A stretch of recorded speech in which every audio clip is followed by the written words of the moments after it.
અમારા જન્મદિન નિમિત્તે અને બસુના જન્મદિન નિમિત્તે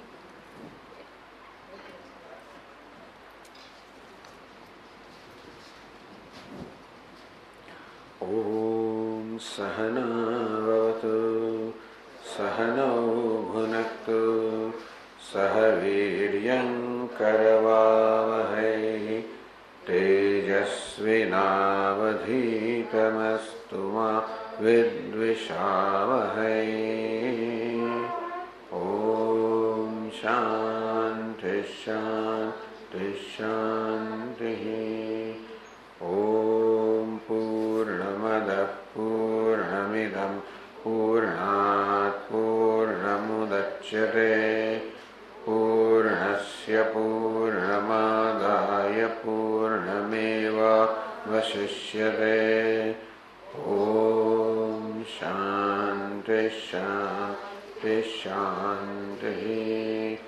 શ્રુતિસ્મૃતિપુરાણાનાં આલયં કર્ણાલયં નમામિ ભગવત્પાદં શંકરં લોકશંકરં શંકરં શંકરાચાર્યં કેશવં બાદરાયણં સૂત્રભાષ્યકૃતૌ વંદે ભગવन्तौ પુનઃ પુનઃ.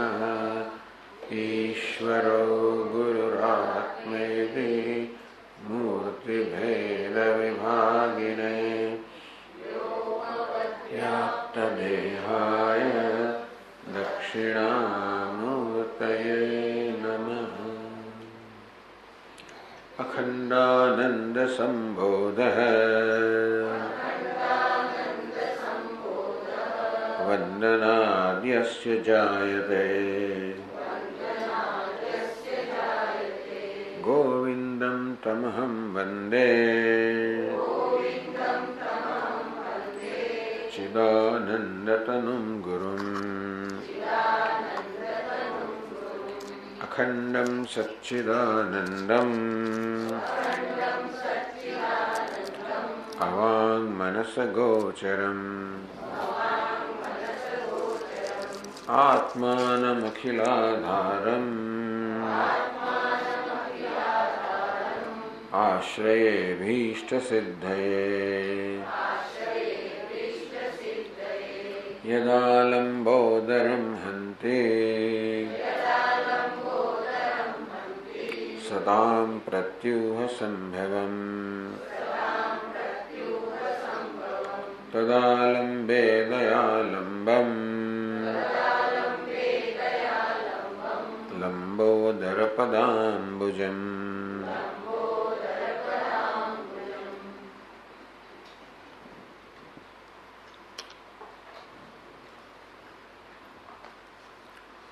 તત્વમસી મહાવાક્યનો ઉપદેશનું પ્રકરણ ચાલી રહ્યું છે.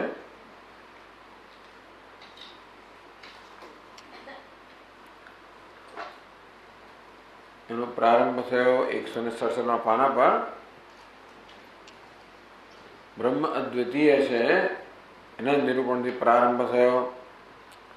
ભ્રાંત્યા બ્રહ્મણિ ભેદોયમ સજાતીયાદિલક્ષણ કાયત્રેપે વિદ્વન વસ્તુતો નૈવ કશ્ચન. સજાતીયાદિલક્ષણ ભેદ. આ બ્રહ્મમાં સજાતીય વિજાતીય સ્વગત સજાતીય ભેદ એક જ વર્ગના બે સભ્ય વચ્ચે, એક મનુષ્ય અને બીજા મનુષ્ય વચ્ચે. વિજાતીય ભિન્ન ભિન્ન વર્ગો જળ અને ચેતન વચ્ચે. સ્વગત એકની અંદર રહેલા ભેદ આ પશુમાં હાથ પગ મસ્તક વગેરે અંગો એકદમ જુદા જુદા હોય સ્વગત ભેદ. ભેદ તો છે પણ પરમાત્મા ભેદ નથી. આ ભેદ માત્ર સપાટી પર છે. આ ભેદ બધો તરંગમાં હોય પરંતુ જળ જે વાસ્તવમાં તરંગનું સ્વરૂપ છે ત્યાં આવો કોઈ ભેદ નથી. તેમ જે ભેદ આપણને નામ રૂપના સ્તર પર દેખાય છે સજાતીય ભેદ છે, વિજાતીય છે, સ્વગત છે, પરંતુ વાસ્તવમાં આ બધો જ ભેદ વિલીન થઈ જાય છે. જેમાંથી સમગ્ર ભેદ ઉત્પન્ન થાય છે, જ્યાં સમગ્ર ભેદ રહેલો છે, જ્યાં સમગ્ર ભેદ વિલીન થઈ જાય છે. જેમ સુવર્ણમાંથી અનેક અલંકારોનો ઉદ્ભવ થાય, સુવર્ણમાં અલંકારોની સ્થિતિ હોય, સુવર્ણ વળી પાછા અલંકારો લીન થઈ જાય, તો અલંકારોમાં સજાતીય વિજાતીય સ્વગત એ બધો ભેદ હોય. કંઠી જુદી ને બુટ્ટી જુદી વગેરે વગેરે. કંઠીની અંદર પણ ભિન્ન ભિન્ન એના અવયવ હોય, પણ સુવર્ણમાં એવો કોઈ ભેદ નથી. તે રીતે સર્વ ભેદભાવનું જે અધિષ્ઠાન છે, જેમાંથી ભેદનો ઉદ્ભવ થાય છે, જેમની સ્થિતિ છે, જે લીન થાય છે, એ પરમાત્મામાં બ્રહ્મમાં કોઈ પ્રકારનો ભેદ નથી. હતો કાલત્રેપી હતો નહીં, છે નહીં, હશે નહીં. સર્જન વખતે નહીં, સૃષ્ટિ વખતે નહીં, પાલન વખતે નહીં, લય વખતે નહીં. એનો અર્થ એ થયો કે સર્વ ભેદભાવ રહિત જે તત્વ છે એના પર આ સર્જનનો, પાલનનો, લયનો સર્વ ખેલ થયા કરતા હોય છે. એ સર્વ આ ખેલથી અસ્પૃષ્ટ અદ્વિતીય તત્વ. યત્ર નાન્યત પશ્યતિ શ્રુતે દ્વૈતમ નિષેધતે. શ્રુતિ, આ શ્રુતિ એટલે શાસ્ત્ર છે. છાંદોગ્ય ઉપનિષદ કહ્યું, બૃહદારણ્યક ઉપનિષદ કહ્યું. યત્ર નાન્યત પશ્યતિ નાન્યત શૃણોતિ નાન્યત વિજાનાતિ. જે અવસ્થામાં એક કરતા પોતે અન્યને કોઈ જોતો નથી, એટલે ટૂંકમાં પોતાને અન્ય કશું છે નહીં જેને જુએ, સાંભળે કે જાણે. જે છે એક જ છે. એટલે કે દ્રષ્ટા, દૃશ્ય, જ્ઞાતા, જ્ઞેય આ બધા ભેદ જ્યાં વિલીન થઈ જાય છે એને ભૂમા કહેવામાં આવ્યું, બ્રહ્મ કહેવામાં આવ્યું. એટલે શ્રુતિ વારંવાર કહેતી હોય છે કે જો આ બધો ભેદભાવ જે તમે જણાય છે, ભેદભાવ માત્ર સપાટી પરનો છે, એ સત્ય નથી. આ બધો ભેદ જેના પર આધારિત છે એ અભિન્ન જે તત્વ છે. કલ્પિતસ્ય ભ્રમાદ ભૂમની મિથ્યાત્વાવગમાય તત. છાંદોગ્ય ઉપનિષદના 7મા અધ્યાયમાં ભૂમન શબ્દનો પ્રયોગ થયો, બૃહદારણ્યકમાં બ્રહ્મ શબ્દનો પ્રયોગ થયો. એ ભૂમન પર, બ્રહ્મ પર, પરમાત્મા પર, એક પર અનેક બધા ભેદની કયું નામ સર્જન. એક પર અનેક પ્રકારની કલ્પના થવી એનું નામ સર્જન. એક સુવર્ણ પર અનેક અલંકારોની કલ્પના થવી નામ સર્જન. તેવી રીતે એક જ પરમાત્મા પર આ બધા પ્રકારના ભેદની કલ્પના થવી. સુધી વારંવાર કહેવા માંગે છે ભેદભાવ છે, આ દ્વૈત છે, એ મિથ્યા છે, અર્થાત એ માત્ર દેખાવાનું જ છે. જે વાસ્તવિક તત્વ છે તો એક અદ્વિતીય તત્વ છે. યતસ્તતો બ્રહ્મ સદા અદ્વિતીયમ વિકલ્પ શૂન્યમ નિરુપાધિ નિર્મલમ. તેથી આવું હોવાને કારણે તતઃ બ્રહ્મ સદા અદ્વિતીયમ, બ્રહ્મ છે પરમાત્મા સદા અદ્વિતીય છે. વિકલ્પ શૂન્યમ, કોઈ દ્રષ્ટા, દૃશ્ય એ કોઈ પ્રકારના વિકલ્પો જ્યાં આગળ નથી. નિરુપાધિ સર્વોપાધિ પર, નિર્મલમ નિર્મળ, નિરંતરાનંદ ઘનમ, આનંદ ઘન, નિરંતર આનંદ ઘન, નિરીહમ નિરાસ્પદમ કેવલમેકમેવ. કોઈ ઇહ નથી, કોઈ ચેષ્ટા નથી, કોઈ ઈચ્છા નથી. નિરાસ્પદમ, જેને કોઈ આસ્પદ નથી, આશ્રય નથી, જેને આશ્રયની આવશ્યકતા નથી. જે સર્વનો આશ્રય છે, જેને સ્વયં કોઈ આશ્રય આવશ્યકતા નથી, એવું એક અદ્વિતીય તત્વ છે. नैवास्ति काचन भिदान गुण प्रतीति नो वाक् प्रवृत्तिरपि न वान मनः प्रवृत्ति यत् केवलं परम शांतम अनंतमाद्यम आनंद मात्रमभाति सदद्वितीयम नैवास्ति काचन भिदा कोई प्रकारનો ભેદ નથી. આપણું જીવન તો ભેદ પર જ રચાયેલું છે. ભેદને સત્યતા આપવામાં જ રહે કે હું જુદો અને જગત જુદું. આ પ્રકારનો ભેદ કે હું આવડો જ છું, આટલો જ છું, માત્ર આ ઉપાધિ પર મર્યાદિત છું, સમગ્ર જગતમાંથી ભિન્ન છે, આ પ્રકારના ભેદ પર જ જીવન રચાયેલું છે. અને એ ભેદનો ખ્યાલ જ વાસ્તવમાં બધા પ્રકારનો શોક ઉત્પન્ન કરનાર છે. નહીં વાસ્તિ કાચન ભેદા વાસ્તવમાં કોઈ પ્રકારનો ભેદભાવ છે નહીં. ન ગુણ પ્રતીતિ નો વાક પ્રવૃત્તિરપી ન મનઃ પ્રવૃત્તિ જ્યાં કોઈ વાણીની પ્રવૃત્તિ નથી, મનની પ્રવૃત્તિ નથી. યત કેવલમ પરમ શાંતમ અનંતમાદ્યમ જે એક અદ્વિતીય પરમ શાંત અનંત આદ્ય અર્થાત સૌનું કારણ રૂપ આનંદ માત્ર અવભાતિ સદદ્વિતીયમ જે માત્ર આનંદ સ્વરૂપ છે, સત સ્વરૂપ છે, અદ્વિતીય છે, અવભાતિ એ સદા પ્રકાશે છે, આત્મરૂપે પ્રકાશે છે. એ કહે છે હવે 168 પાના પર કહ્યું જે ઇદમ પરમં સત્યમ તત્વમ સચ્ચિત સુખાત્મકમ અજરા મરણમ નિત્યમ સત્યમેતદ વચો મમ. જયદમ પરમં સત્યમ તત્વમ સચ્ચિત સુખાત્મકમ એટલે પરમ સત્ય છે, સચ્ચિત સુખાત્મકમ. આ સચ્ચિદાનંદ એ જ પરમ તત્વ છે. તત્વમ ગુરુજી શિષ્યને કહે છે કે સચ્ચિદાનંદ સ્વરૂપ જે પરમ સત્ય છે, અબાધિત અસત્ય અબાધિત, જે આ છંદોગ્ય ઉપનિષદનું જે પ્રકરણ છે એના પર આધારિત છે. તત્સત્યમ તત્સત્યમ સ આત્મા તત્વમસી. જે સમગ્ર જગતનું કારણ છે એ સત્ય છે, એ જ આત્મા છે, એ શ્વેત કહેતું એ જ તું છે. એકદમ પરમમ સત્યમ જે પરમ સત્ય છે. આમાં સત્યને પણ એક વિશેષણ આપવામાં આવ્યું, પરમમ સત્યમ. આ જગત પણ સત્ય છે, વ્યવહારિક સત્ય, સત્ય છે સત્યમ એવું બૃહદારણ્યક ઉપનિષદમાં શબ્દ પ્રયોગ થયો, સત્ય છે સત્ય. આ પણ સત્ય છે. પંચમહાભૂત મનો આ જગત જે છે એ પણ એક રીતે વ્યવહારિક સત્યતા ધરાવે છે, પણ એનું પણ જે સત્ય છે. યત સત્વાદ અમૃષયોવાદિ સકલમ રજ્જૌ યથા હેર ભ્રમ. જેમ રજ્જુ પર સર્પ ભાસતો હોય તે રીતે જેના હોવાને કારણે સમગ્ર ભાસી રહ્યું છે, તો જેમ સર્પનું સત્ય રજ્જુ છે તેવી રીતે આ જગતનું સત્ય પરમાત્મા છે.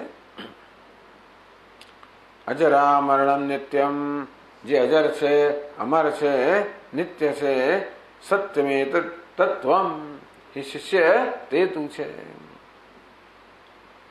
સત્યમે તદ વચો મમ મારો વચન છે એ સત્ય છે. એટલે પોતાના વિશે પોતે ખ્યાલ ધરાવે છે, એ ખ્યાલનો ગુરુજી નિષેધ કરે છે. નહીં ત્વમ દેહો સૌ. એ શિષ્ય તો આ દેહ નથી. અસુર અભિ ચ વાપ્યક્ષ નિકરો. અસુર પ્રાણ, તું દેહ પણ નથી, તું પ્રાણ પણ નથી. વાપ્યક્ષ નિકર કે પછી ઇન્દ્રિયોનો સમુદાય પણ નથી.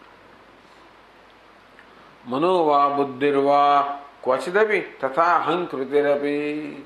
તું મન પણ નથી, બુદ્ધિ નથી, ક્યારેય પણ અહંકૃતિ અહંકાર પણ નથી. ચૈશામ સંઘાત. કદાચ એમ લાગે કે આમાં એક એક વસ્તુ ના હોવો, પણ કદાચ બધાનો સંઘાત સમુદાય હું તો ગણે નહીં, એનો સમુદાય પણ તું નથી. તો ભવસ વિદ્વાન શૃણુ પરમ. હે વિદ્વાન તું સાંભળ, તું કોણ છે? યદે તેષામ સાક્ષી. આ બધાનો સાક્ષી છે. મનનો, બુદ્ધિનો, ઇન્દ્રિય સમૂહનો, દેહનો, પ્રાણનો આ બધાનો સાક્ષી છે.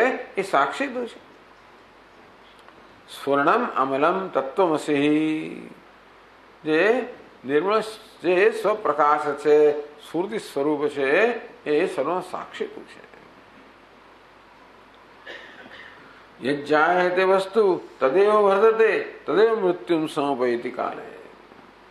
જે વસ્તુનો જન્મ હોય એમાં વૃદ્ધિ થાય કાળે કરીને, અને કાળે કરીને એ મૃત્યુ પણ પામે.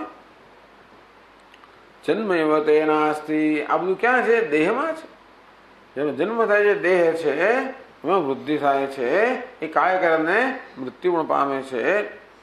જન્મ એવ તેનાસ્તિ, પણ હે શિષ્ય, તારો જન્મ નથી. જન્મ ના તો વૃદ્ધિ પણ ના હોય, તો મૃત્યુ ના હસ્તે તો મૃત્યુ પણ નથી. નિત્યસ્ય વિભોરજસ્ય, તું કોણ છે? નિત્ય છે, વિભુ છે, સર્વવ્યાપક છે, અજન્મા એવા તારામાં જન્મ પણ નથી, મૃત્યુ પણ નથી. કશાકનો જન્મ છે ખરો, એ કશાકમાં વૃદ્ધિ છે, કશાકનું મૃત્યુ છે? ના, નહીં, એ તું નથી. દેહનો જન્મ છે, દેહમાં વૃદ્ધિ છે, દેહનું મૃત્યુ છે, પણ એ દેહ તું નથી, તું અજન્મા છે. એષ દેહો જનિત સૈવ સમેધતે નશ્યતિ કર્મયોગાત. કર્મયોગાત, આ કર્મને કારણે. એષ દેહો જનિત, આ દેહનો જન્મ પણ કોને કારણે છે? કર્મને કારણે. પૂર્વના કર્મના પરિણામરૂપે આ દેહ જન્મ્યો. સૈવ સમ્યક એધતે, એ સારી રીતે વૃદ્ધિ પામે છે. શાને કારણે? કર્મને કારણે. નશ્યતિ, છેવટે નષ્ટ થઈ જાય છે, પણ કર્મને કારણે. ટૂંકમાં આ જન્મ, મૃત્યુ, જરા, બધી વસ્તુઓ કર્મને કારણે છે. તો તું કોણ છે? ત્વમેવ ત્વમ એતદીયાસુ અખિલાસુ અવસ્થાસુ અવસ્થિત સાક્ષ્યસી બોધમાત્ર. બધી અવસ્થાઓ કોની છે? દેહની અવસ્થાઓ છે. જન્મ કહો, વૃદ્ધિ કહો, પરિણામ કહો, અપક્ષય કહો, વિનાશ કહો, બધી કોની અવસ્થાઓ છે? દેહની અવસ્થાઓ છે.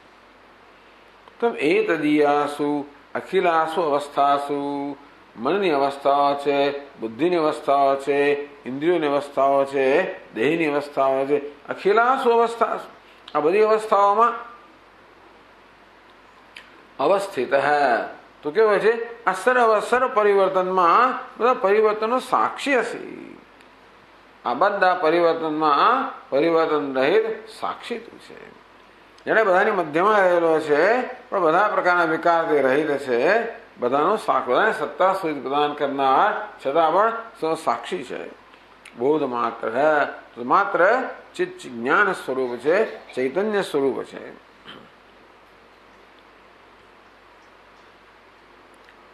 યત સત્પ્રકાશમખિલાત્મા મા સુષુપ્તે એકાત્મનાહમ હમિત્યવ ભાતિ નિત્યમ બુદ્ધે સમસ્ત વિકૃતે રવિકારી બોધૃ યદ બ્રહ્મ તત્વમ સે કેવલ બોધ માત્રમ. બહુ સુંદર શ્લોકો છે બધા. યત સ્વપ્રકાશમ અખિલાત્મકમ આ સુષુપ્તે, આ સુષુપ્તે સુષુપ્તિની અવસ્થા સુધી, ટૂંકમાં જાગ્રતથી માંડીને સુષુપ્તિની અવસ્થા સુધી, યત સ્વપ્રકાશમ, જે સ્વપ્રકાશ છે, અખિલાત્મકમ સર્વના આત્મ સ્વરૂપ છે. એકાત્મના અહમહિતિ અવભાતિ નિત્યમ, જે એકાત્મના એક જ સ્વરૂપે કોઈ પ્રકારનું પરિવર્તન પામ્યા વગર અહમ અહમ એ પ્રકારે અવભાતિ, જે સતત પ્રકાશ રહ્યું છે. સુષુપ્તિ સુધી, ટૂંકમાં જાગ્રત હોય, સ્વપ્ન હોય, સુષુપ્તિ હોય, બધી અવસ્થાની અંદર જે અન્ય પરિવર્તનો થઈ રહ્યા છે, એ બધામાં બધી વસ્તુ ઊંઘી પણ જાય. સુષુપ્તિમાં આ મન બુદ્ધિ બધા ઊંઘી જાય ત્યારે પણ જે ઊંઘતું નથી, અર્થાત જે સતત સ્વયં પ્રકાશ છે. બુદ્ધે સમસ્ત વિકૃતે અવિકારી બોધ્રુ, આ બુદ્ધિના જે અનેક વિકારો છે, બુદ્ધિ કહો મન કહો, એના અનેક વિકારો છે, અનેક વૃત્તિઓ છે. કામ, સંકલ્પ, વિચિકિત્સા, શ્રદ્ધા, અશ્રદ્ધા, ધૃતિ વગેરે વગેરે. ટૂંકમાં આ જાત જાતની વૃત્તિઓ છે. બુદ્ધિ, જ્ઞાન, સમોહ, ક્ષમા, સત્યમ, દમ, શમ વગેરે આ બધી વૃત્તિઓ છે. સમસ્ત વિકૃતે અવિકારી બોધ્રુ. આ બધી વૃત્તિઓ તો કોણ છે? બોધા, જ્ઞાતા છે. આ બધા વિકારનો જ્ઞાતા કેવો છે? અવિકારી. તો સર્વ વિકારનો નિર્વિકાર જ્ઞાતા છે. યદ બ્રહ્મ તત્વમસી કેવલ બોધ માત્રમ. સર્વ વિકારનો સાક્ષી, જ્ઞાતા, અવભાષક જે બ્રહ્મ છે, કેવલ બોધ માત્રમ, માત્ર બોધ સ્વરૂપ, જ્ઞાન સ્વરૂપ, ચૈતન્ય સ્વરૂપ જે સ્વયં પ્રકાશ બ્રહ્મ છે, અસરનું સાક્ષી છે, તે તું છે. સ્વાત્મન્યસ્તમય સંવિધિ કલ્પિતસ્ય વ્યોમાદિ સર્વ જગત પ્રદદાતિ સત્તામ સ્ફૂર્તિમ સ્વકીય મહસા વિતનોતિ સાક્ષાત યદ બ્રહ્મ તત્વમસી કેવલ બોધ માત્રમ. સ્વાત્મની અનસ્તમય સંવિધિ. સંવિધ એટલે ચૈતન્ય, એ અનસ્તમય, જેનો અસ્ત નથી, જો ઉદય પણ નથી, અસ્ત પણ નથી. જો આપણી ઉપાધિમાં સતત ઉદય ને અસ્ત થયા કરે છે. આપણે જયારે ઊંઘી જઈએ છીએ ત્યારે બધા વ્યક્તિત્વનો અસ્ત થઈ ગયો હોય છે. જાગીએ ત્યારે આપણી પાછો ઉદય થાય. મનમાં વૃત્તિનો પણ એક વૃત્તિનો ઉદય થાય, એક અસ્ત થાય, બીજાનો ઉદય થાય. શરીરની એક અવસ્થાનો અસ્ત થાય, બીજાનો ઉદય થાય. આ પ્રકારે સતત ઉદય અને અસ્તની પ્રક્રિયાઓ થયા કરતી હોય છે. પણ અનસ્તમય સંવેદી, સંવિત કહો, ચૈતન્ય કહો, અનસ્તમય જેનો અસ્ત નથી. સ્વાત્મની જે આત્મ સ્વરૂપ છે, ચૈતન્ય સ્વરૂપ છે, જ્ઞાન સ્વરૂપ છે, જેનું ક્યારે પણ અસ્ત નથી. આમ હું કોણ છું એ પ્રકારનું ચિંતન કરવું હોય તો એના માટેને આ બધું માર્ગદર્શન આપવામાં આવ્યું કે હું કોણ છું જેનું ક્યારે અસ્ત નથી. અસ્ત પામતી વિક્રિયાત્મક વસ્તુઓનું સાક્ષી છું. મારામાં એવું કયું તત્વ જેનો અસ્ત થતો નથી.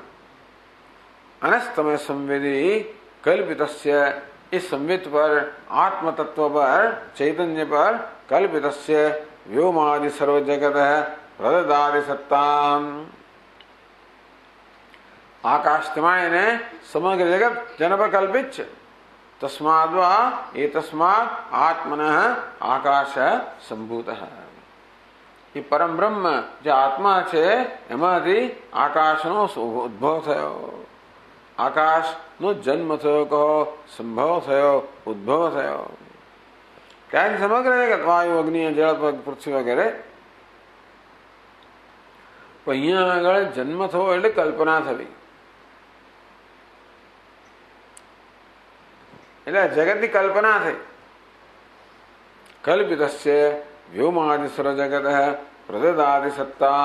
આ સમગ્ર આકાશ તેમાં સમગ્ર જગતને જે સત્તા સ્ફૂર્તિ પ્રદાન કરનાર, સ્ફૂર્તિ પ્રદદાતિ, હોવાપણું, ભાસવાપણું પ્રદાન કરે છે. એ બધાને ચેતનતા પ્રદાન કરે છે. બધાને જે પ્રવૃત્તિ પ્રદાન કરે છે. યતઃ પ્રવૃત્તિર્ભૂતાનામ, જેમાંથી પ્રાણી માત્રની પ્રવૃત્તિ છે. સ્વકીય મહાસા, પોતાના તેજથી સ્વયં પ્રકાશથી સત્તા અને સ્ફૂર્તિ પ્રદાન કરનાર છે. વિતનોતિ સાક્ષાત યદ બ્રહ્મ તત્વમસી કેવલ બોધ માત્રમ. એ કેવલ બોધ માત્ર પરમ બ્રહ્મ છે. એ શિષ્ય તે તું છે. સમ્યક સમાધિ નિરતૈર વિમલાંતરંગૈ સાક્ષાદ અવેક્ષની તત્વપાર સૌખ્યમ સંતુષ્યતે પરમહંસ કુલૈરજસ્રમ યદ બ્રહ્મ તત્વમસી કેવલ બોધ માત્રમ. સમ્યક સમાધિ નિરતૈ, જે સારી રીતે સમાધિમાં રત છે. વિમલાંતરંગૈ, અંતરંગ અંતઃકરણ નિર્મળ અંતઃકરણ વાળા જે સતત સમાધિમાં રત છે, પરમહંસ કુલૈ એવા પરમહંસના સમૂહો છે, જે લોકો અત્યંત શુદ્ધ અંતઃકરણ ધરાવનારા છે અને સતત સમાધિમાં રત છે, એવા મહાપુરુષો જે તત્વનું સાક્ષાત અવેક્ષ નિજ તત્વ અપાર સૌખ્યમ, એ લોકો સતત પોતાના આત્મ સ્વરૂપના દર્શન કરે છે. કે છે નિજ તત્વ અપાર સૌખ્યમ, જે અપાર સુખ સ્વરૂપ આનંદ સ્વરૂપ નિજ તત્વ છે એને જો દર્શન કરે છે.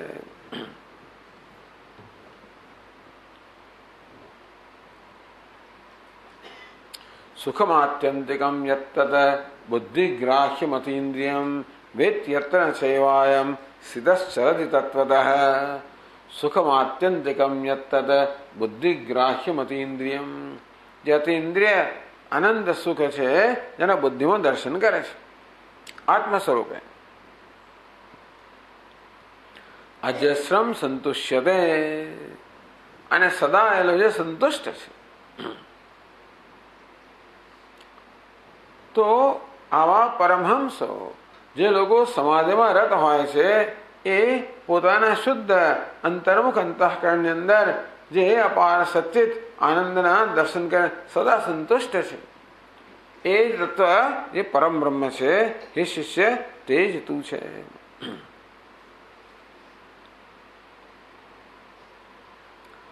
અંતર્બહિ સ્વયં અખંડિતમેક રૂપમ આરોપિતાર્થવદ ઉદંચતિ મૂળ બુદ્ધે મૃષ્ણાદિવદ વેદ વિક્રિયમાત્મવેદ્યમ યદ બ્રહ્મ તત્વમસ્ય કેવલ બોધમાત્રમ. અંતર્બહિ સ્વયં અખંડિતમેક રૂપમ, અંદર ને બહાર એ સ્વયં અખંડિત એક રૂપ છે. જો કે અંદર બહાર કોઈ ખંડ નથી. આરોપિતાર્થવદ ઉદંચતિ મૂળ બુદ્ધે, જે મૂળ મનુષ્ય છે એમને જાણે કે આરોપિત હોય એ પ્રકારે ભાષે છે. મૃષ્ણાદિવત વેદ વિક્રિયમાત્મવેદ્યમ, અહીંયા છાંદોગ્યનું દૃષ્ટાંત આપવામાં આવ્યું. વાચારંભણમ વિકારો નામધેયમ મૃત્તિકા ઇત્યેવ સત્યમ.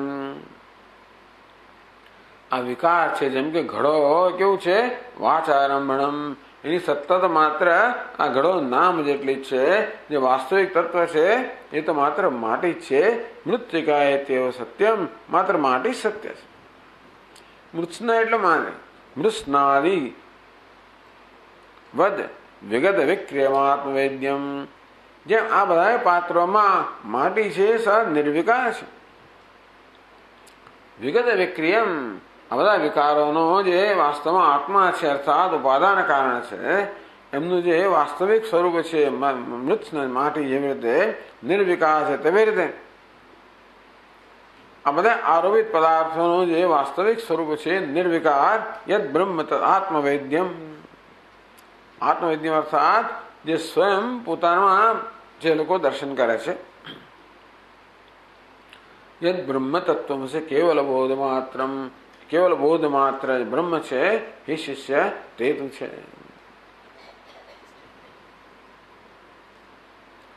શ્રુત્યુક્તમવ્યમનંતમ અનાદિમધ્યમ અવ્યક્તમક્ષરમનાશ્રયમ અપ્રમેયમ આનંદ સદ્ઘન મનામયમ અદ્વિતીયમ યદ બ્રહ્મ તત્વમ સ કેવલ બોધમાત્રમ.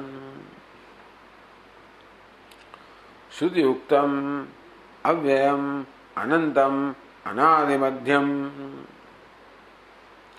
શ્રુતિમાં વેદમાં શાસ્ત્રમાં જેને અવ્યય અનંત અનાદિમધ્યમ આદિ એને મધ્ય રહિતનું, અવ્યક્તમ તે ઇન્દ્રિયનો વિષય નથી, અક્ષરમ જેમાં કોઈ પ્રકારનો ક્ષર એટલે કે વિનાશ નથી, નિર્વિકાર છે, અવિનાશી છે, અનાશ્રયમ જેને કોઈ આધારની આવશ્યકતા નથી, જે સ્વયં સિદ્ધ છે, જેને હોવા માટે આધાર એટલે શું, જેમ કે આ ઘડો છે હોવા માટે માટીરૂપી આધારની જરૂર છે. લાકડાનું ટેબલ છે એના હોવા માટે લાકડારૂપી આધારની જરૂર છે. તો આ બધાનો આધાર કયો છે, તો કે છે હોવા પણ અસ્થિ, એ જ પરમ બ્રહ્મ છે અને એને કોઈ આધાર જોઈએ તો કે નહીં. એ કેવું છે? સ્વયં સિદ્ધ, એટલે અનાશ્રયમ, અપ્રમેયમ, જે માપી શકાય એમ નથી.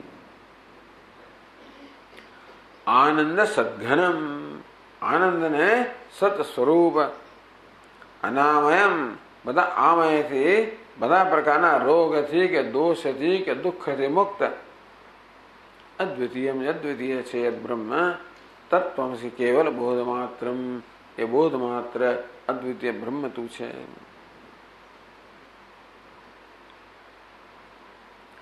શરીર તદ્યોગ તદીય ધર્માદ્યારોપણમ ભ્રાંતિ વશાત ત્વયિદમ ન વસ્તુતઃ કિંચિદતસ્તત્વમસ્ત્વજસ્ત્વમ મૃત્યોર્ભયમ ક્વાસિતવાસી પૂર્ણ. આ મૃત્યુના ભયની વાત કરે છે. શરીર તદ્યોગ તદીય ધર્માદિ આરોપણમ ભ્રાંતિ વશાત ત્વયિદમ, ત્વયી તારામાં ઇદમ આરોપણમ, આ શરીર અને તદ યોગ તદીય ધર્માદિ આરોપણમ, આ શરીર યોગ એટલે સંબંધ અને ધર્મ આરોપ થયો.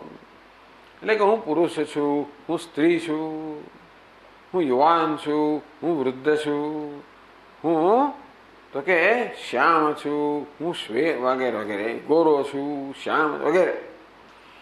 આ પ્રકારના શરીરનો એના ધર્મ આરોપ જે છે તો ભ્રાંતિથી છે. ન વસ્તુત કિંચિત અતસ્ત્વમ અતસ્તુ અજસ્ત્વમ, અને માટે વાસ્તવિક જોઈએ તો આમની કશી વસ્તુ તું નથી, તારામાં પણ નથી, તું પણ નથી. માટે વાસ્તવમાં તું અજહ અજન્મા છે. મૃત્યોર્ભયમ ક્વાસી તવાસી પૂર્ણ, તું પૂર્ણ છે હે શિષ્ય, તને મૃત્યુનો ભય ક્યાંથી? યદ્યદ દૃષ્ટમ ભ્રાંતિમત્યા સ્વદૃષ્ટ્યા તત્ત સમ્યક વસ્તુ દૃષ્ટ્યા ત્વમેવ ત્વત્તો નાન્યત વસ્તુ કિંચિત લોકે કસ્માદ ભીતિસ્તે ભવેદદ્વયસ્ય. યદ્યદ દૃષ્ટમ ભ્રાંતિમત્યા સ્વદૃષ્ટ્યા, તારી ભ્રાંતિ વાળી સ્વદૃષ્ટિથી જે કઈ તો જુએ છે, તત્ત સમ્યક વસ્તુ દૃષ્ટ્યા ત્વમેવ. બે પ્રકારની દ્રષ્ટિની વાત કરવામાં આવી, એક ભ્રાંતિ દ્રષ્ટિ અને બીજી સમ્યક દ્રષ્ટિ. ભ્રાંતિ દ્રષ્ટિ, ભ્રાંતિને કારણે જોઈએ તો પેલા ભ્રાંતિને કારણે મારી જાતને જે રીતે જોઉં છું, ભ્રાંતિને કારણે મારી જાતને ઉપાધિઓ મર્યાદિત માનતો હોઉં, ભ્રાંતિ કારણે દેહ બુદ્ધિનો સંઘાત મારી જાતને માનતો હોઉં, ભ્રાંતિને કારણે મારો જન્મ મૃત્યુ એમ માનતો હોઉં, તો એને કારણે જગત પર પણ ભ્રાંતિ હોય. અને એથી જગતને માત્ર ભિન્ન માનું છું. એક બાજુ મારે માત્ર આ ઉપાધિ પર તો મર્યાદિત માનું છું, જેને કારણે ઉપાધિ બહારનું જગત જે છે એમાંથી ભિન્ન છે એ પ્રકારે ભેદભાવ જોઉં છું. તો ભ્રાંત દ્રષ્ટિ જે કઈ તે જુએ છે, જે કઈ અનુભવે છે, સમ્યક દ્રષ્ટિયા, સમ્યક દ્રષ્ટિ યથાર્થ દ્રષ્ટિ તું કરે તો જે કઈ અનુભવે છે તે તું જ છે. આમ અનેક અરીસા સમક્ષ ઉભેલો હોવ, ભ્રાંતિને કારણે માનવું કે આ બધા જુદા જુદા સ્વામી જુદા જુદા લોકો છે, તો ભ્રાંતિ દૃષ્ટિને કારણે જે બધાને પોતાના કરતા ભિન્ન માનવામાં આવે છે, સમ્યક દ્રષ્ટિયા સાચી દૃષ્ટિ જ્યારે જોઉં ત્યારે ખબર પડે કે આ તો બધા પ્રતિબિંબ હું જ પ્રતિબિંબિત થયેલો છું, હું જ આ સ્વરૂપે ભાસી રહ્યો છું. ટૂંકમાં હું અર્થાત આત્મા આ સમગ્ર ભાસી રહ્યો છું. તેથી જે છે એ તો હું જ છું. તત્વત્તો નાન્યદ વસ્તુ કિંચિત લોકે, તારા કરતા અન્ય કોઈ વસ્તુ જગતની અંદર છે નહીં. કસ્માત ભીતિસ્તે ભવેત અદ્વયસ્ય, તો અદ્વિતીયમાં ભય કેમ હોઈ શકે? આ બૃહદારણ્યક ઉપનિષદ કહ્યું દ્વિતીયાદ વૈ ભયમ ભવતી, દ્વિતીયાદ વૈ ભયમ ભવતી. જ્યાં દ્વિતીય છે, જ્યાં પોતાના કરતા અન્ય છે ત્યાં ભય હોય છે, પણ અન્ય કઈ છે જ નહીં. હે શિષ્ય, જે છે તે તું જ છે, અન્ય જેને માટે પણ તું જ છે. ભ્રાંતિ દ્રષ્ટિથી તો અન્ય માને છે, એને સમ્યક દ્રષ્ટિએ જો તો આ જે વ્યક્તિ છે જેનું અન્ય માનું છું એ વ્યક્તિ વાસ્તવમાં છે શું? આ શરીર છે, ઇન્દ્રિય મન બુદ્ધિનો સંઘાત છે કે વાસ્તવમાં આનું શું વાસ્તવિક સ્વરૂપ ચૈતન્ય છે? અને તે રીતે મારું વાસ્તવિક સ્વરૂપ ચૈતન્ય છે, માટે એ ચૈતન્યમાં હું નથી એ પ્રકારનો કોઈ ભેદ નથી. પહેલા ભ્રાંતિને કારણે મારી જાતને માત્ર ઉપાધિ જેવડો માનું છું. તેથી ભ્રાંતિને કારણે અન્ય સર્વને ઉપાધિ બહારના સર્વે માંથી ભિન્ન માનું છું. પછી હું ભયભીત થાઉં છું. એ કહે છે કે ભ્રાંતિ દૃષ્ટિથી જેને તો અન્ય માને છે વાસ્તવમાં તે તું જ છે, એના માટે અદ્વિતીય છે, એમાં ભય ક્યાંથી? આમ આટલા 782 શ્લોક સુધી આપણે પૂરું કર્યું હતું. હવે 171 પાનાથી આપણે આગળ વધીએ.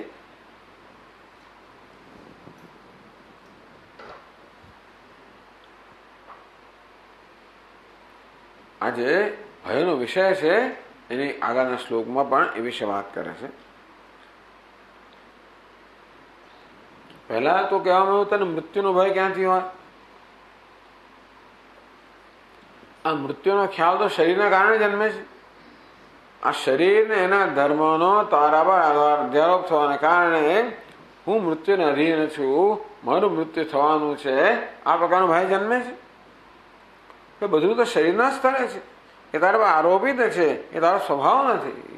મારે તને મૃત્યુનો ભય કેવી રીતે હોઈ શકે? મૃત્યુનો ભય તો જગતનો ભય તો ખરો ને. જગત મારા કરતા ભિન્ન છે તો કે નહીં, જેને તારા કરતા ભિન્ન માને છે વાસ્તવમાં એ તું જ છે, તું અદ્વિતીય છે.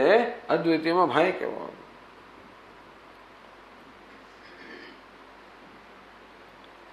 એ જ વાત 783 શ્લોકમાં કહે છે. પશ્યતસ્ત્વહમેવેદં સર્વમિત્યાત્મનાખિલં ભયં સ્યાદ્ વિદુષસ્તસ્માકસ્માદ્ સ્વસ્માન્ન ભયમિષ્યતે.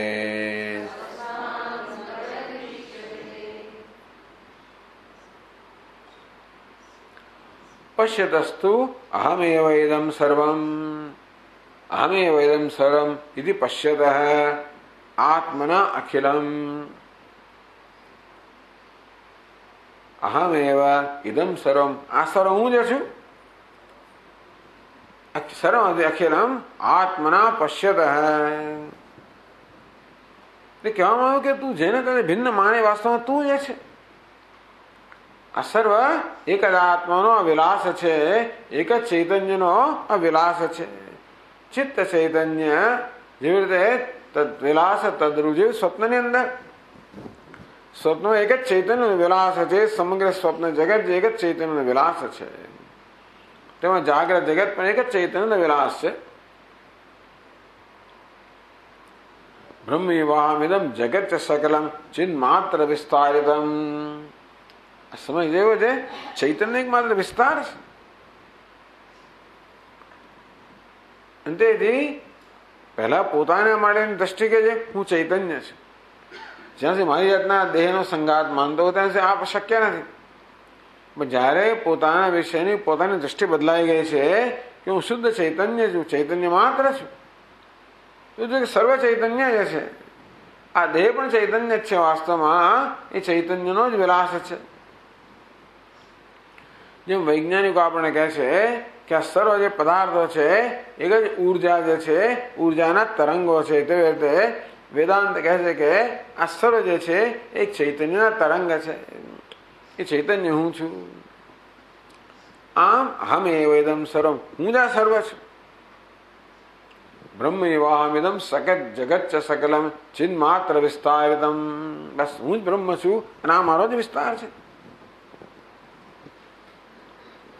ઇતિ પશ્યતઃ, આ પ્રકારનું દર્શન કરનાર વિદુષ જે વિદ્વાન છે, ભયમ સાત કસ્માત ભયમ સાત વિદુષ. આવા વિદ્વાનને, આવા જ્ઞાની પુરુષને કસ્માત શેનાથી ભય જન્મે? જે કાંઈ છે વાસ્તવમાં હું જે છું, મારો જ વિલાસ છે, એને શેનાથી ભય જન્મે? તસ્માત સ્વસ્માન ન ભયમિષ્યતે. ભય કોનાથી હોય? બીજા કોઈથી હોય, પોતાનાથી ભય ના હોઈ શકે. પોતાનામાં બીજાની દ્રષ્ટિએ તો ભય જન્મે. રીક્ષા આપણે જોઈએ ને ખબર ના હોય કે મારું પ્રતિબિંબ તો ભય જન્મે. આપણે અંધાર રૂમમાં બેઠેલા હોઈએ, એક દીવો માત્ર હોય, આપણું મોટો પડછાયો ભીંત પર પડતો હોય, એને ભૂત માને તો ભય જન્મે. બસ સ્વસ્માન, આ તો હું જ છું, મારો જ પડછાયો છે, આ મારું જ પ્રતિબિંબ છે, આ મારો જ વિલાસ છે. આ પશ્યત આ પ્રકારે દર્શન કરનારને ક્યાંથી ભય હોય? વિદ્વાનને કોઈનો પોતાને ભય ના હોઈ શકે. અભયમ પ્રતિષ્ઠા વિંદતે. માટે તૈત્રીય ઉપનિષદમાં કહેવામાં આવ્યું કે આ વિદ્વાન નિર્ભયતામાં પ્રતિષ્ઠિત થાય છે.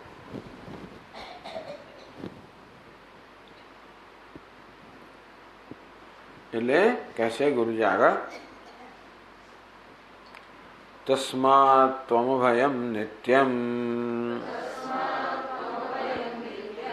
કેવલાનંદ લક્ષણમ નિષ્કલમ નિષ્કલમ નિષ્ક્રિયમ શાંતમ બ્રહ્મૈવાસી સદાદ્વયમ.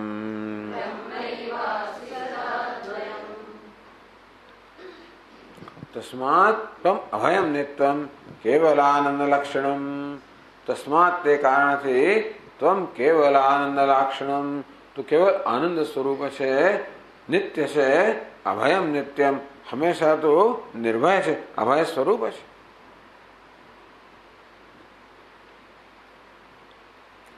નિષ્કલમ નિષ્ક્રિયમ શાંતમ. આ તો શ્વેતાસુર ઉપનિષદમાં આવે છે. નિષ્કલમ નિષ્ક્રિયમ શાંતમ. નિષ્કલ, કલા એટલે અવયવો, નિષ્કલ એટલે તો અવયવ રહિત છે. અવયવ ક્યાં છે? દેહમાં અવયવ છે. તું કેવો છે? નિરવયવ છે. નિષ્ક્રિયમ, સર્વ ક્રિયાઓથી રહિત છે, તું અકર્તા છે. સર્વ કર્મ ક્યાં છે? દેહમાં છે, ઇન્દ્રિયોમાં છે, મનમાં છે, બુદ્ધિમાં છે. આ સર્વ કર્મ આ બધા ઉપાધિના સ્તરે છે. એટલે કેવું? કર્મણી અકર્મય પશ્યેત. ઉપાધિ દ્વારા સર્વ કર્મ થઈ રહ્યા છે ત્યારે આત્માને જે અકર્તા જુએ છે. નિષ્કલમ નિષ્ક્રિયમ શાંતમ. શાંત એટલે સર્વ અનર્થથી મુક્ત. તું શાંત છે, અનર્થથી મુક્ત છે. તારામાં કોઈ અનર્થ નથી, કોઈ ભય નથી, કોઈ દુઃખ નથી, કોઈ શોક નથી, કોઈ સંતાપ નથી. બ્રહ્મૈવાસી સદાદ્વયમ. તું સદા અદ્વયમ બ્રહ્મૈવાસી.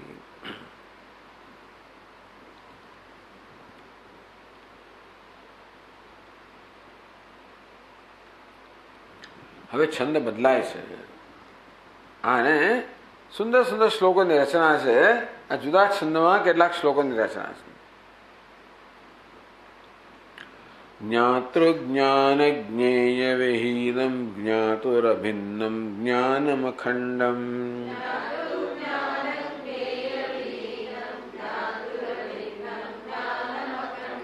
જ્ઞેયાજ્ઞેયત્વાદિ વિમુક્તમ શુદ્ધમ બુદ્ધમ તત્વમસી ત્વમ.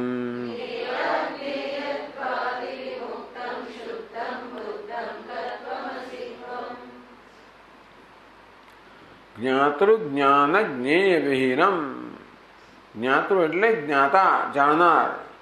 જ્ઞાન અને જ્ઞેય એટલે જાણવાનો વિષય. જ્ઞાન એટલે જ્ઞાન. દરેક વ્યવહારમાં આ ત્રિપુટી હોય. દ્રષ્ટા, દૃશ્ય, દર્શન. વક્તા, વચન અને વાણી. તો વચન, વક્તા, વક્તવ્ય અને વચનમ. તે રીતે જ્ઞાતા, જ્ઞેય અને જ્ઞાનમ. જ્ઞાતા એટલે જાણનાર, જ્ઞેય એટલે જાણવાનો વિષય. બેનો સંપર્ક થાય ત્યારે જે જન્મે એને કહેવાય જ્ઞાનમ. જેવી રીતે આ હું છું જ્ઞાતા, આ ઘડો કેવો છે? જ્ઞેય એટલે જ્ઞાનનો વિષય. અને આ ઘડાનું જ્ઞાન મારાઓને જન્મે, ઘટાકાર વૃત્તિ જન્મે, એને શું કહેવાય? જ્ઞાન વૃત્તિ. તો જ્ઞાન જે છે વૃત્તિના રૂપમાં છે. જ્ઞાતા, જ્ઞેય અને જ્ઞાન. આ ત્રણ વસ્તુ હોય ત્યારે વ્યવહાર શક્ય બને. જ્ઞાતૃ જ્ઞાન જ્ઞેય વિહીનમ. પરંતુ આ જ્ઞાતા શું છે એ પણ ખરેખર તો એક અહમ વૃત્તિમાં રહેલો ચૈતન્ય, અહમ વૃત્તિ સાથે સંયોજાયેલો ચૈતન્ય છે, જ્ઞાતા બની ગયો. આ જ્ઞેય શું છે? આ નામ રૂપ સાથે સંયોજાયેલું ચૈતન્ય આ જ્ઞેય બની ગયું. જ્ઞાન કયું છે? અંતઃકરણ વૃત્તિ સાથે સંયોજાયેલું ચૈતન્ય એ જ્ઞાન છે. આમ ત્રણ જુદા જણાય છે ખરા, પણ ખરેખર એ ત્રણનું અન્વેષણ કરીએ ત્યારે ખબર પડે કે એક જ જ્ઞાન, એક જ ચૈતન્ય છે એ આ ત્રણ વેશમાં વ્યવહાર કરી રહ્યો. ટ્રિપલ રોલ થયો. એક જ ચૈતન્યનો ટ્રિપલ રોલ. ટ્રિપલ રોલ એટલે શું? ત્રણ રોલ એકબીજાને વ્યવહાર સાથે વ્યવહાર કરી રહ્યા ત્યારે ટ્રિપલ રોલ કહેવાય. ડબલ રોલમાં બે જણ એક સાથે લડતા હતા. એક જ માણસ ડબલ રોલમાં પોતાની સાથે લડી રહ્યો છે. તેમ ટ્રિપલ રોલ, એક જ પરમાત્માનો ટ્રિપલ રોલ, જ્ઞાતા, જ્ઞેય અને જ્ઞાન. એ પરમાત્મા ત્રણ વેશ લીધા. અહમ વૃત્તિનો વેશ લઈને જ્ઞાતા બની ગયો, નામ રૂપનો વેશ લઈને જ્ઞેય બની ગયો, અંતઃકરણ વૃત્તિનો વેશ લઈને જ્ઞાન બની ગયો. સ્વયં કેવો છે? જ્ઞાતૃ જ્ઞાન જ્ઞેય વિહીનમ. વાસ્તવમાં જ્ઞાતાપણું પણ નથી, જ્ઞેયપણું પણ નથી અને જ્ઞાનપણું પણ. જ્ઞાન એટલે વૃત્તિ જ્ઞાન, એ પણું પણ નથી. તો ચૈતન્યમાં જ્ઞાતાપણું પણ નથી. જ્ઞાતા પણ એક વેશ છે. દ્રષ્ટા, શ્રોતા, મંતા બધા વેશ છે. વાણીમાં અહમ હોવાને કારણે ચૈતન્યને વક્તા કહેવામાં આવે, ચક્ષુમાં અહમ હોવાને કારણે દ્રષ્ટા કહેવામાં આવે, શ્રોત્રમાં અહમ હોવાને કારણે શ્રોતા કહેવામાં આવે, મનમાં અહમ હોવાને કારણે મંતા કહેવામાં આવે, વિજ્ઞાતા કહેવામાં આવે. પ્રાણન્નેવ પ્રાણો ના ભવતી વદન વાગ આમ કહેવામાં આવ્યું કે ભિન્ન ભિન્ન પ્રકારના અધ્યારોપને કારણે ચૈતન્ય જાણે કે ભિન્ન ભિન્ન વેશ લે છે, કોઈ વેશ એને સ્પર્શતો નથી. જ્ઞાતૃ જ્ઞાન જ્ઞેય વિહીનમ જ્ઞાતુ અભિન્નમ. આ તત્વ જે છે, જે જ્ઞાતા જ્ઞેય જ્ઞાન સર્વથી રહિત છે, એટલે કે એ પ્રકારના ખ્યાલથી રહિત છે. તો એ ત્રણનું જે અધિષ્ઠાન છે એ શુદ્ધ નિર્મળ ચૈતન્ય. એ ક્યાં છે? તો જ્ઞાતુ અભિન્નમ. આ જે જ્ઞાતા છે એનું સ્વરૂપ છે. હે શિષ્ય, તારું સ્વરૂપ છે કેવું? જ્ઞાન અખંડમ. આ જ્ઞાન જુદું. આ જ્ઞાન શબ્દના બે જગ્યાએ જ્ઞાન શબ્દ વપરાયો છે. આ એક જ પંક્તિમાં જ્ઞાતૃ જ્ઞાન જ્ઞેય વિહીનમ. એક વાર કહે છે કે જ્ઞાતા જ્ઞેય જ્ઞાન રહિત.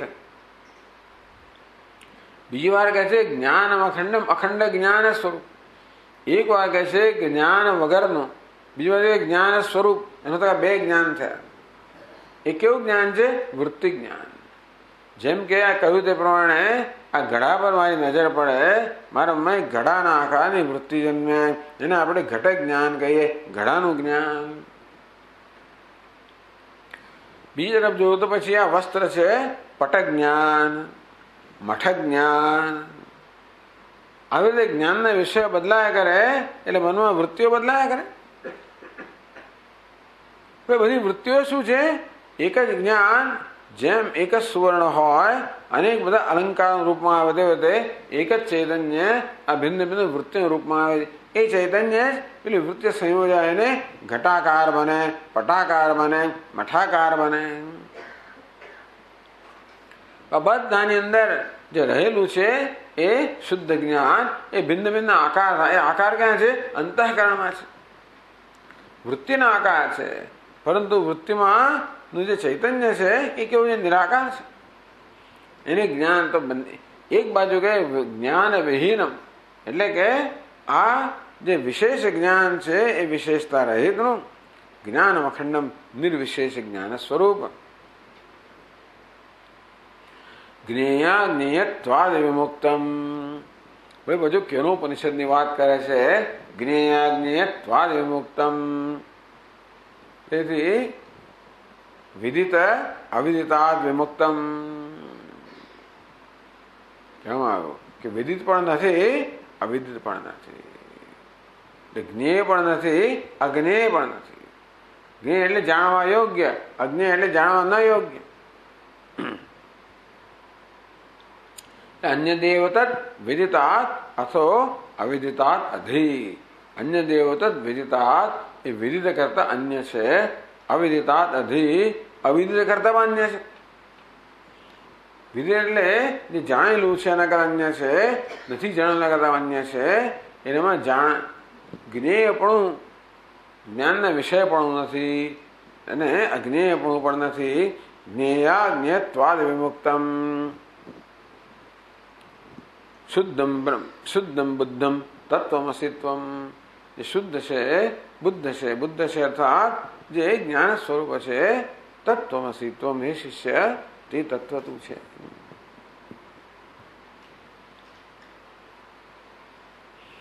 એવું છે ને કે જાણેલું નહીં જાણેલું બંને એ બધા આ પ્રકારે વિદિત એટલે જાણે, જ્ઞેય એટલે જાણવા યોગ્ય કે જ્ઞાનનો વિષય એ કોને લાગુ પડે? મારાથી અન્ય વસ્તુને લાગુ પડે. અને અજ્ઞેય એટલે જે જ્ઞાનનો વિષય નથી એ પણ કોણ છે? મારાથી અન્ય. આમ જ્ઞેય અને અજ્ઞેય બે વચ્ચે બેની અંદર આ બધું જે અન્ય છે બધાનો સમાવેશ થઈ ગયો. ત્યાં કેનો પછી સમજાયો કે વિદિત અને અવિદિત આ બંનેની અંદર સમગ્ર અનાત્માનો સમાવેશ થઈ ગયો. એ નથી તો કોણ રહ્યો? બાકી હું જ રહ્યો. તો જ્ઞેય અને અજ્ઞેય બંને બાત કરે તો કોણ રહે? અહમ રહે. એવું જ્ઞેય જ્ઞેયત્વાદ વિમુક્તમ શુદ્ધમ બુદ્ધમ. જે શુદ્ધ બુદ્ધ તત્વ છે તે તું છે હે શિષ્ય.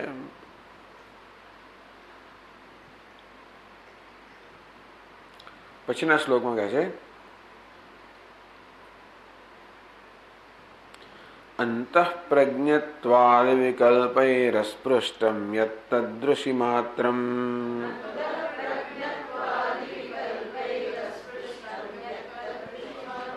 સત્તા માત્રમ સમરસમેકમ શુદ્ધમ બુદ્ધમ તત્વમસિત્વમ.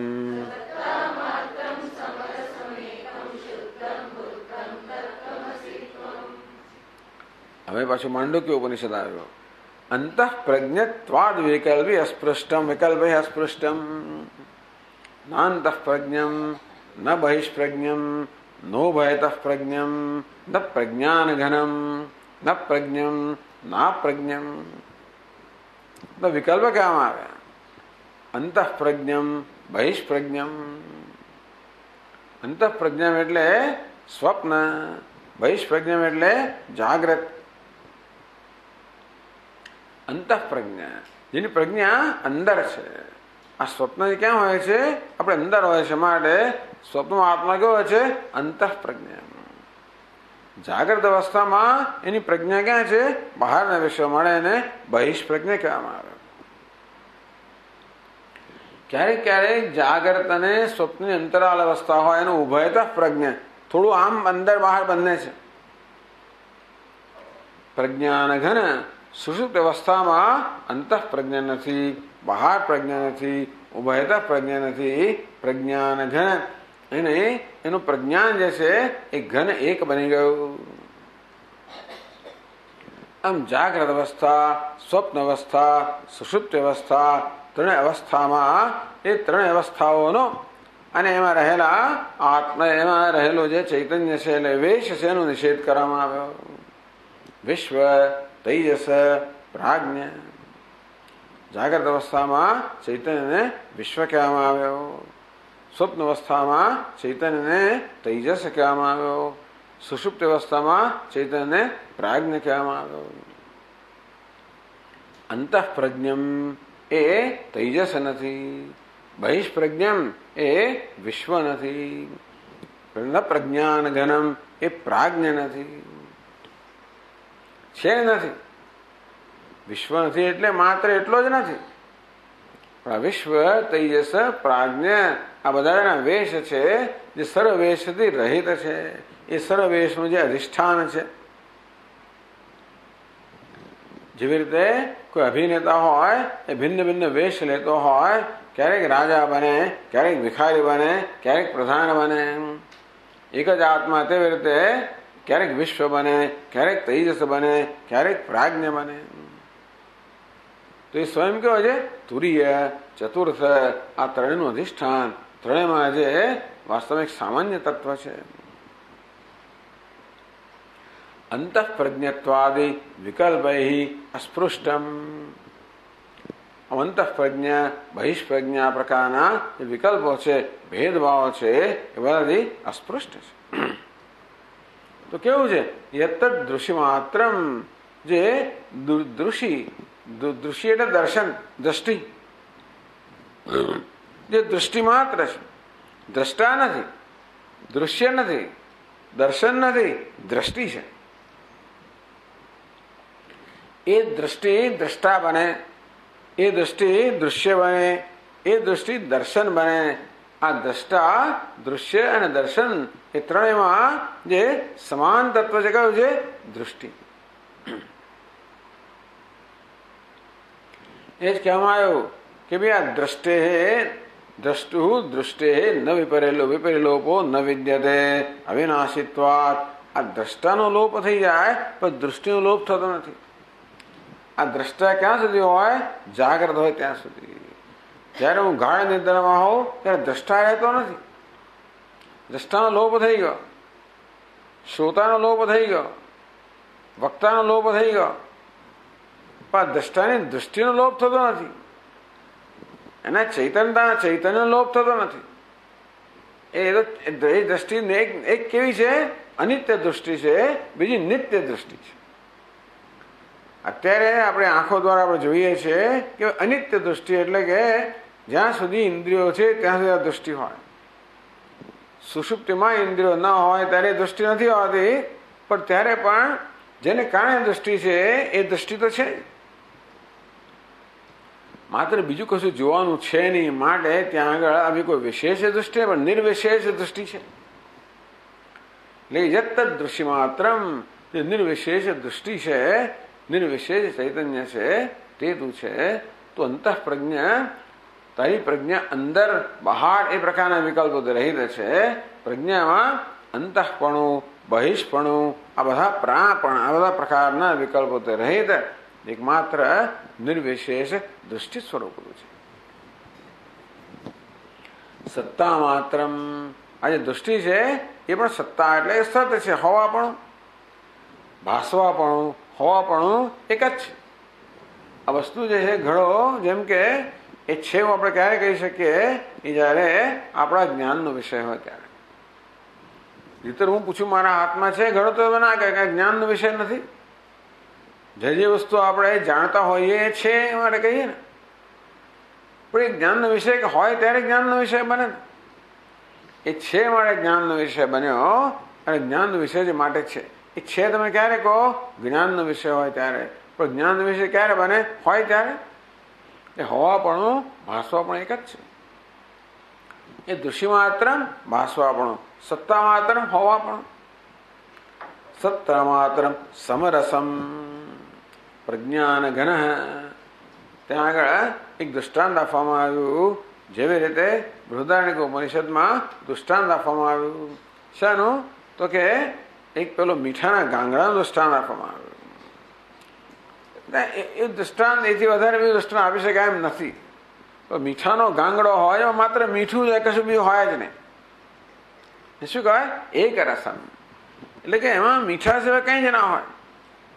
તેવી રીતે પરમાત્મા એક રસ હશે. આ અનેકતા બધી જણાય છે, પણ વાસ્તવમાં પરમાત્મા એ એક રસ છે. જેમ એમ લાગે કે આકાશમાં અનેક બધા વિભાગ પડી ગયા. ખરેખર આકાશ કેવો છે? સર્વવ્યાપક છે, એક રસ છે, અવિભક્ત છે, વિભાગ વગરનું છે. અને તે રીતે પરમાત્મા કેવો છે? ચૈતન્ય સ્વરૂપ એક રસ.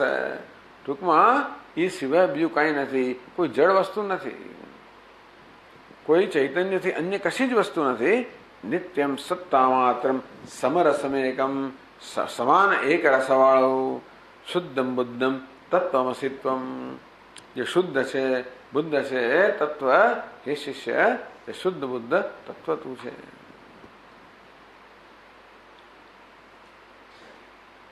ચાલો પછી આપણે આગળ કરશું.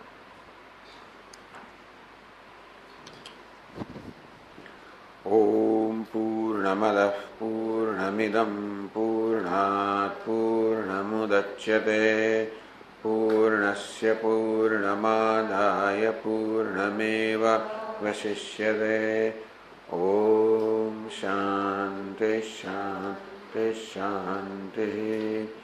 શંકરં શંકરાચાર્યં કેશવં બાદરાયણં सूत्रभाष्यकृतौ वन्दे भगवन्तौ पुनः पुनः. ईश्वरो गुरुरात्मेति मूर्तिभेदविभागिने व्योमवद्व्याप्तदेहाय दक्षिणामूर्तये नमः. शान्ति शान्ति शान्तिः. हरि ओम. श्री गुरुभ्यो हरि ओम.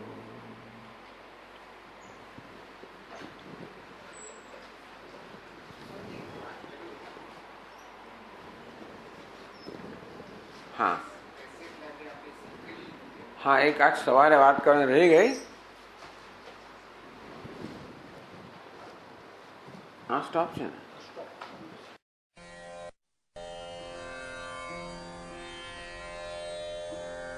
Mm-hmm.